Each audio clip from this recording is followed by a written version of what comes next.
इस क्लास में हम इंफ्रारेड स्पेक्ट्रोस्कोपी के इंपॉर्टेंट मल्टीपल चॉइस क्वेश्चन देखने वाले हैं। तो अगर आपके सिलेबस में ये टॉपिक है तो आप इसको देख सकते हो। ठीक है, हम स्टार्ट करते हैं। पहला क्वेश्चन है, infrared spectroscopy is essentially a vibrational spectroscopy. ठीक है, जो आपका इंफ्रारेड स्पेक्ट्रोस्कोपी है वो रोटेशनल नहीं वाइब्रेशनल स्पेक्ट्रोस्कोपी होता है। ठीक है, देखो मल्टीपल चॉइस में क्वेश्चन ऑप्शन तो 4 होते हैं, लेकिन हमने सब में 2 ही 2 रखे हुए हैं क्योंकि लिखने में टाइम लग रहा था और क्योंकि जो भी हमारा एग्जाम होता है वो सिंगल करेक्ट का होता है, मल्टी करेक्ट का तो होता नहीं है, तो हमने सिर्फ 2 ही ऑप्शन रखा हुआ है। ठीक है, the region from 0.8 micrometer to 200 micrometer of the electromagnetic spectrum is known as infrared spectrum. ठीक है, देखो अलग अलग बुक में इंफ्रारेड स्पेक्ट्रम का जो रेंज है थोड़ा बहुत वेरी करेगा, लेकिन रहेगा इसी के आसपास। ठीक है, energy of electromagnetic radiation is gap proportional to wave number, directly proportional होता है। जो आपका इलेक्ट्रोमैग्नेटिक रेडिएशन होता है उसका एनर्जी वेव नंबर के डायरेक्टली प्रोपोर्शनल होता है। जैसे जैसे वेव नंबर बढ़ता है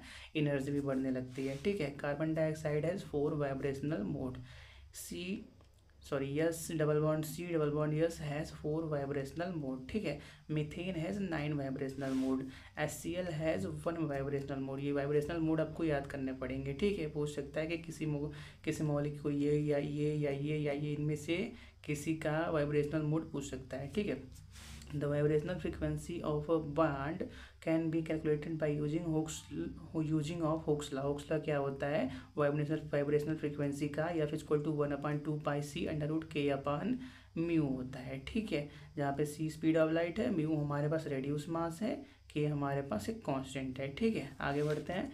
which instrument is use for the study of infrared reason. ठीक है, तो इंफ्रारेड रीजन को स्टडी करने के लिए डबल बीम स्पेक्ट्रोफोटोमीटर का यूज किया जाता है। ठीक है, आगे बढ़ते हैं।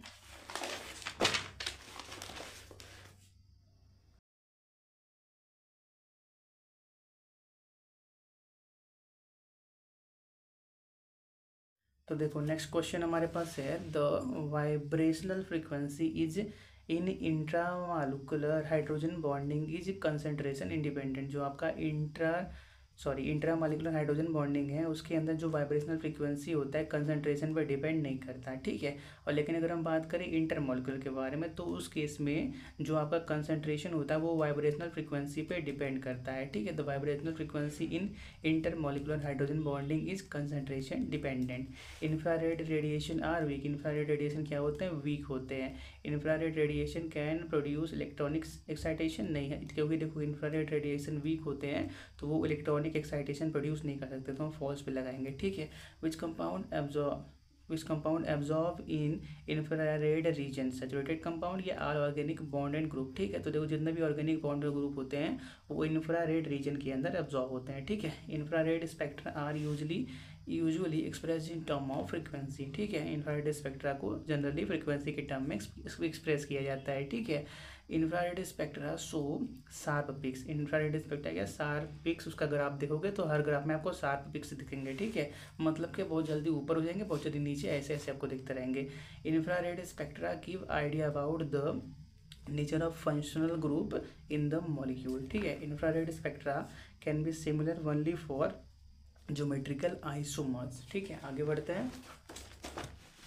A strong signal eight 3400 per centimeter in a infrared spectra indicate the presence of alcohol.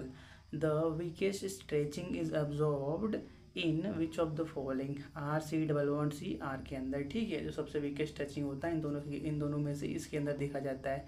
In infrared spectra for functional group the wavelength range between 2000 per centimeter to 4000 per centimeter.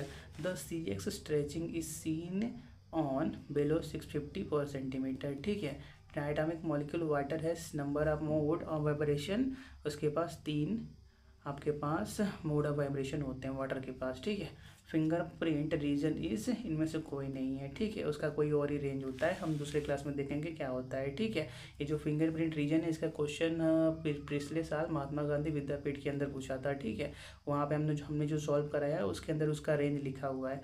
Which compound will show maximum infrared absorption frequency. तो देखो acetone और साइक्लोब्यूटाडीन के अंदर से जो आपका साइक्लोब्यूटाडीन है वो maximum infrared absorption frequency show करता है। ठीक है, आगे बढ़ते हैं। For infrared spectrum only those vibration are effective in causing absorption which are not centrosymmetric. This is the statement of selection rule. ठीक है, ये जो इंफ्रारेड स्पेक्ट्रम के लिए ये जो स्टेटमेंट लिखा हुआ है, only those vibrational are effective in causing absorption which are not centrosymmetric, ये क्या सिलेक्शन रूल का स्टेटमेंट है। Aldehyde groups show infrared absorption frequency in the range of 2650 to 2880 per centimeter। ठीक है, तो ये सब बात हो गई हमारे टॉपिक इंफ्रारेड स्पेक्ट्रोस्कोपी के ऊपर की कुछ इंपॉर्टेंट मल्टीपल चॉइस क्वेश्चन की बात। ठीक है।